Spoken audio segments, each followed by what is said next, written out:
Hey everybody, on today's video I'm going to be showing y'all how I was able to make this poster using Canva. So let's get started.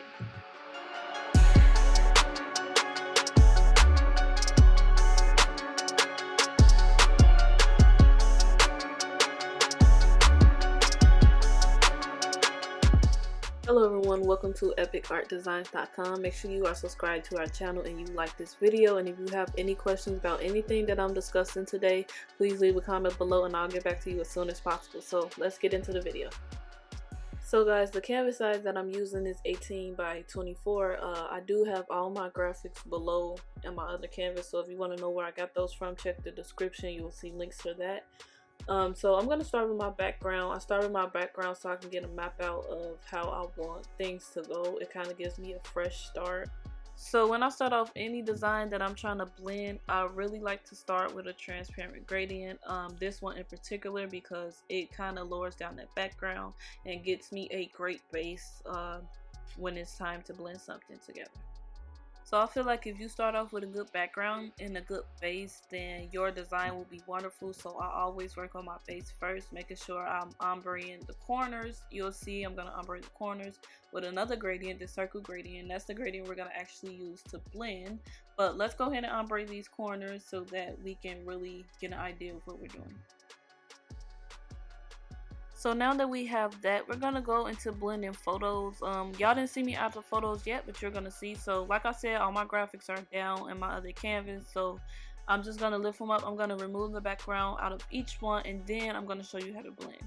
Also, the Canva background remover is for the pro version, but I do have an alternative background remover that you can use. I'll also show you how to use this in my other videos, so go ahead and check out our other videos.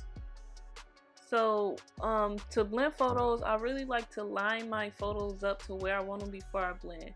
Trust me, this is an important process because you don't want to do all the work to blend and then your photos is not how you like them. So make sure you just line your photos up first and then you can start blending out. So that's what you're going to see me do. I'm going to skip past it a little because it kind of took me a while because I was very undecisive.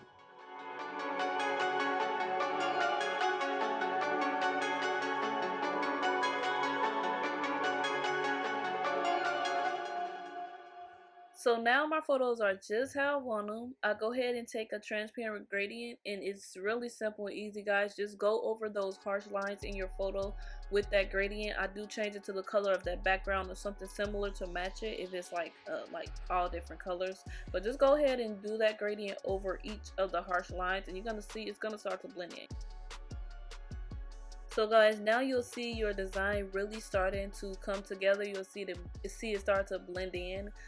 You'll see me actually turn the opacity down on one of these photos just because I feel like it's too strong. You can do this, but it's really your choice. It's up to you. It's your style.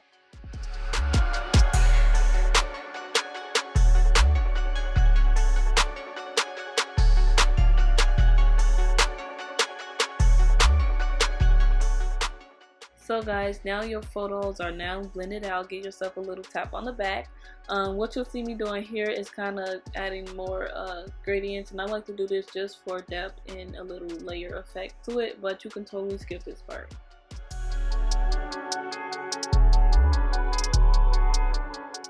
Now guys, I'm just gonna add a card on here. I wasn't sure where I was going with this flyer. All I knew that I wanted a poster that was gonna look really good. So I guess I was like, okay, a card might look great. So I went ahead and added this card to it.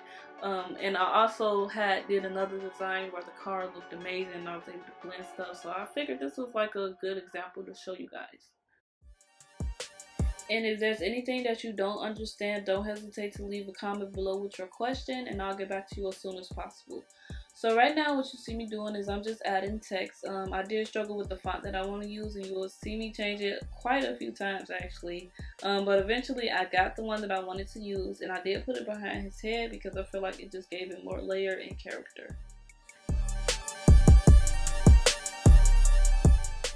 So you'll see me kind of trying to do like a effect with the font, a little trick on it, which was not really working out and I didn't love it.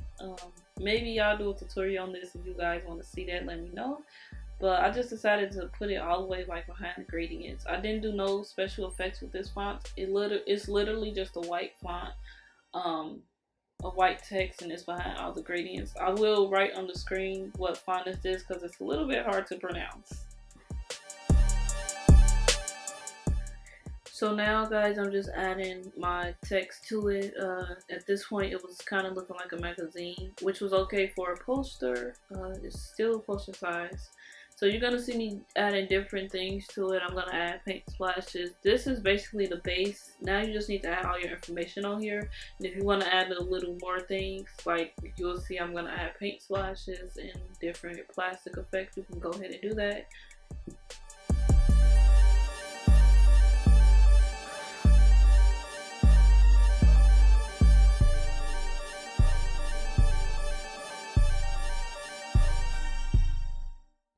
Okay, now I'm just gonna let you guys watch and see what I do, but before I go, I did get all my paint splashes and plastic elements and all my graphics, not all my graphics, but the graphics that I'm gonna show you.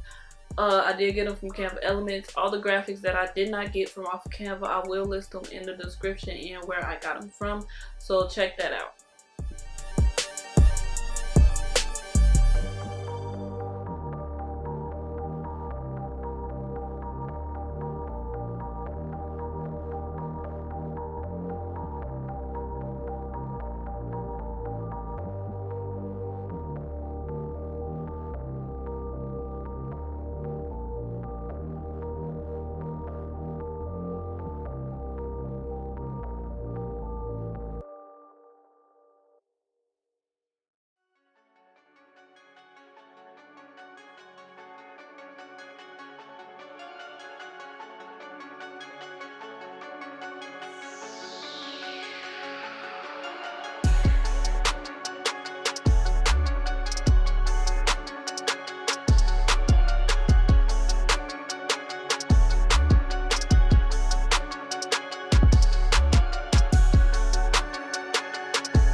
And this is the final design, guys. I really hope you enjoyed this video. If you have any questions, don't hesitate to leave them below. Make sure you like this video and subscribe to our channel for more content like this.